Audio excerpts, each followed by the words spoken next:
जय श्री कृष्णा। नमस्कार दोस्तों, स्वागत है आप सभी का हमारे यूट्यूब चैनल में। आज के हमारे इस वीडियो में हम आपके लिए महाशिवरात्रि की व्रत कथा लेकर आए हैं, जो इस प्रकार है। प्राचीन काल में किसी जंगल में एक गुरु ध्रुव नाम का एक शिकारी रहता था, जो जंगली जानवरों का शिकार करता था। अपने परिवार का भरण पोषण वो शिकार से किया करता था। एक बार शिवरात्रि के दिन जब गुरु ध्रुव शिकार के लिए निकला, तब संयोगवश पूरे दिन खोजने के बाद भी उसे कोई शिकार ना मिला। इस प्रकार दिन भर भूखे प्यासे शिकारी का शिवरात्रि का व्रत हो गया।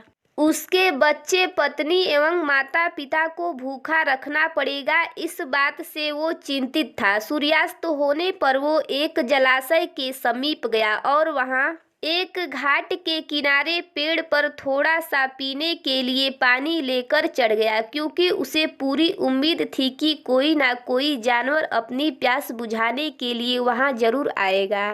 वो पेड़ बेलपत्र का था और उस पेड़ के नीचे एक शिवलिंग भी था, जो सूखे बेलपत्र से ढका होने के कारण दिखाई नहीं दे रहा था। रात का पहला पहर बीतने से पहले एक हिरनी वहां पानी पीने के लिए आई। उसे देखते ही शिकारी ने अपने धनुष पर बाण साधा। ऐसा करने से उसके हाथ के धक्के से कुछ पत्ते और जल की कुछ बूंदें नीचे शिवलिंग पर गिर गई और अनजाने में शिकारी के पहले पहर की पूजा हो गई। पत्तों की आवाज से हिरनी ने जब ऊपर देखा तो भयभीत होकर शिकारी से कांपते हुए स्वर में बोली, मुझे मत मारो। शिकारी ने कहा, मैं और मेरा परिवार भूखा है, इसीलिए तुम्हें नहीं छोड़ सकता।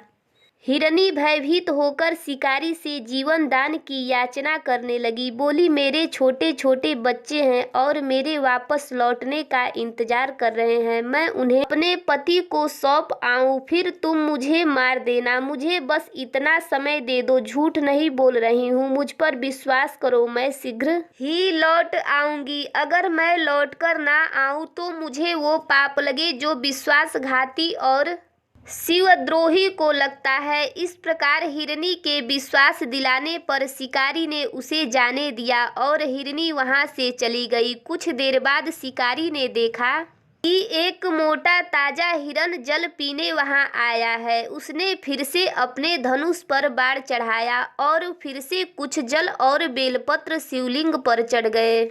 इस प्रकार शिकारी के दूसरे पहर की पूजा भी हो गई। धनुष पर बाण चढ़ा देख हिरन ने पूछा, ये तुम क्या कर रहे हो? मैं घर पर अपने बच्चों को छोड़कर आया हूँ। मुझे इतना समय दे दो कि मैं अपने बच्चों को धैर्य देकर शीघ्र लौट आऊँ। तुम मुझ पर विश्वास रखो।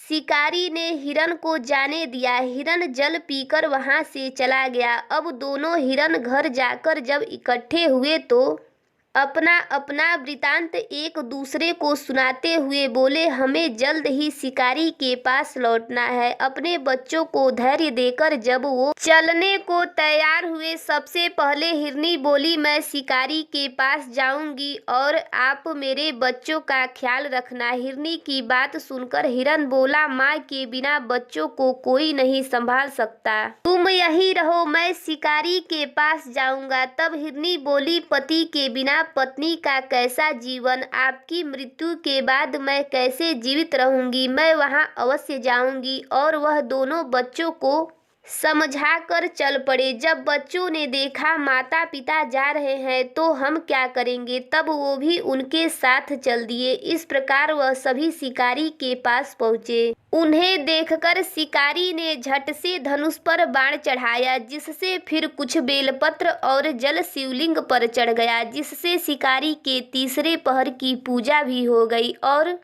उसके दुष्कर्म नष्ट हो गए और उसे ज्ञान की प्राप्ति हुई। हिरन ने कहा, हम सभी उपस्थित हैं, आप हमारा वध करके अपने परिवार की भूख मिटाइए। तब भगवान शंकर की कृपा से प्राप्त ज्ञान द्वारा शिकारी सोचने लगा, मुझसे तो यह अज्ञानी पशु ही धन्य है, जो कि परोपकार परायण होकर अपना शरीर दे रहे हैं, और मैं मनुष्य जन्म पाकर भी हत्यारा बन चुका हूँ। ये सोचकर शिकारी बोला, तुम सभी धन्य हो, तुम्हारा जीवन सफल है, जाओ, मैं तुम्हें नहीं मारता।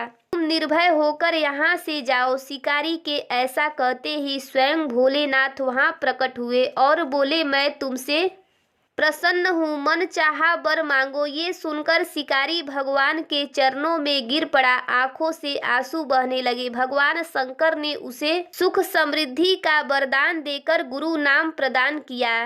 तो दोस्तों, कैसी लगी आज की हमारी शिवरात्रि व्रत की कहानी अगर पसंद आई हो तो हमारे चैनल को सब्सक्राइब करिएगा, बेल आइकन को प्रेस करिएगा ताकि आने वाली न्यू वीडियो की नोटिफिकेशन आप सभी को मिलती रहे। वीडियो अच्छा लगे तो वीडियो को लाइक और ज़्यादा से ज़्यादा शेयर करिएगा। जय श्री कृष्णा।